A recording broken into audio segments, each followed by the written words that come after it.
135. Octopus with cheese or pork. Panna cotta for 42. After that panna cotta.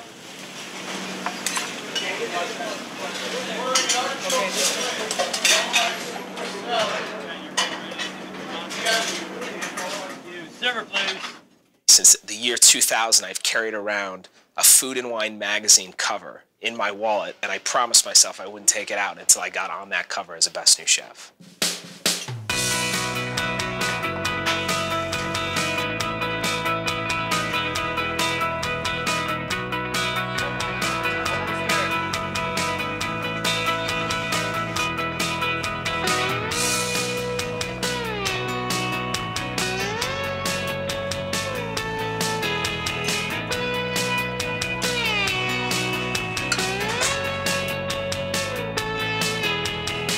It's really about treating the ingredients with respect and just treating them properly and cooking them properly and letting them speak for themselves. We don't have a menu and we just write stuff down on the chalkboard. We can kind of do whatever we want. We're here giving you bone marrow sandwiches and you're excited about it, so I can't ask for much more than that, right? It's a great honor.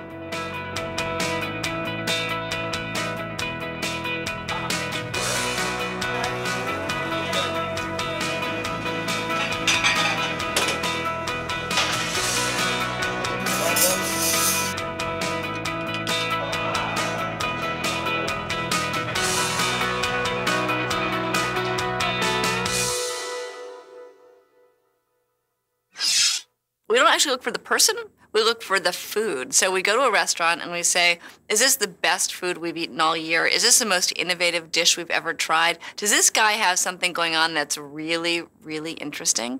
And when we've answered that question about the dish, then we go to the chef behind and he gets the award. It's kind of nice to have someone say, yeah, we see what you're doing and you're excelling in your field.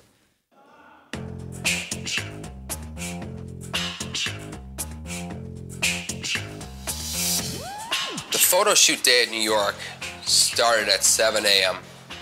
The alarm going off, and it's an hour I don't see an awful lot of. What I remember most about that morning was just this camaraderie amongst the 10 chefs. You know, I was nervous about meeting the other chefs. You know, I'm quite a shy person, and I didn't know how I'd interact. We had a couple of glasses of champagne, and we kind of tried to just, you know, enjoy ourselves and have a laugh. No way, man.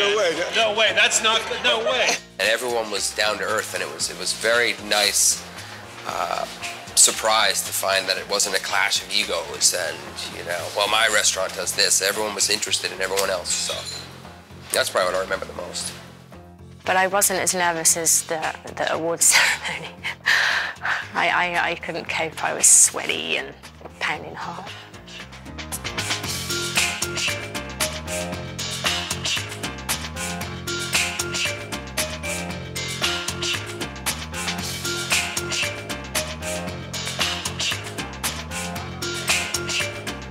Welcome to the 2007 Best New Chefs Awards.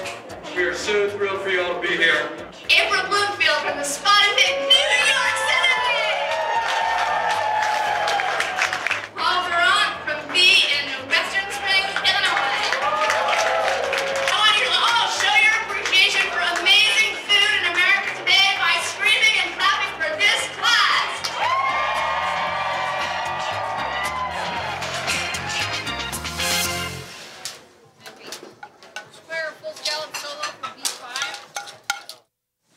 I'm gonna cook one of my favorite dishes today. This is lamb on sous vide. The lamb in its package, thyme, garlic, butter, salt and pepper. Next step, we're gonna put it into the immersion circulator. And I set this at 145. I never lose my moisture of the lamb. We got all of the juices on the outside. Now we wanna seal them in by just giving it a quick sear. We marinated the eggplant in olive oil, garlic, butter, thyme. We're gonna take that, we're just gonna give it a quick sear. The spinach, get that in the pan. We're gonna add a little bit of butter. I mean, let's be honest, fat's flavor. We gotta make sure we have fat in the dish, okay? Now we're gonna turn the lamb. Now, one of the most important parts with the lamb dish is you wanna make sure you're basting it. The lamb's cooked to perfection. I've got a natural lamb reduction. Fresh micro arugula, just to finish off. lamb loin on sous vide. Aspen is such a trip. It's so much fun. It's just party after party and amazing seminars. And there's also so much wine, and you have to balance the wine with the water.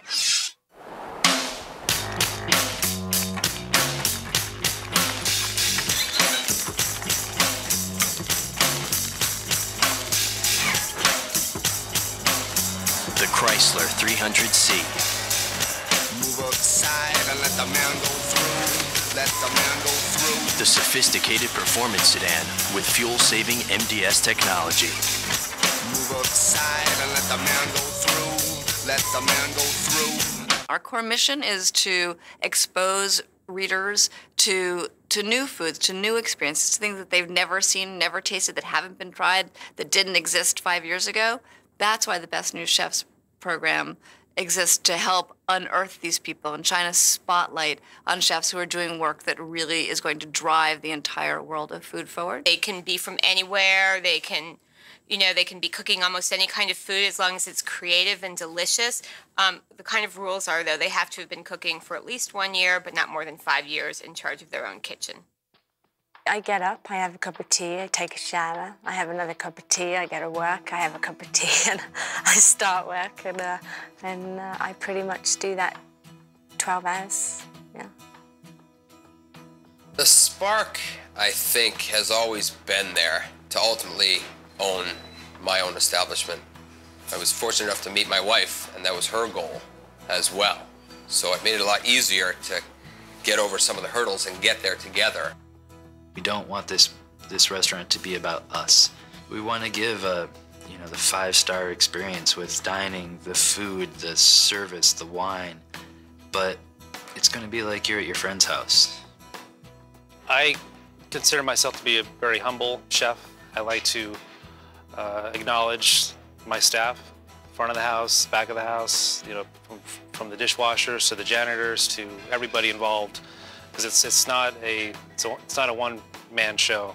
We find the best new chefs by, first we solicit nominations from people in the food world, from past best new chefs and food writers and journalists in different cities. This is really where the fun part begins, because then the editors here are each given 1 or 2 or 3 cities to go and check out. I show up at the restaurant anonymously and try to get to the bottom of why the people who nominated him or her think that the chef is really exciting and someone who should be on our radar. I'm in a golf resort. It's something I can't forget. It's something that's outside my windows every day. So do people expect Chateaubriand? Do they expect lobster bisque, Caesar salad? Of course they do. It's a golf resort. You can't get anything like that here. You get lobster, not so bisque. It's not that conscious of a decision for me to open this place. It just kind of flows out. For instance, when we opened the place, we didn't have a name for a while. I thought it was really just going to be maybe a taco stand or something. There's this respect for seasonality and for ingredients and for food that has always been a part of me. I grew up with it. That really pushed me to do what I'm doing today. I've never had a job outside of a kitchen. What I'm always looking for, ultimately, well, 2 things. One, is the food really delicious? Is this something that I'm going to be thinking about for hours, days, maybe weeks afterwards, and thinking I can't wait to go back to this restaurant and eat this dish or something like it?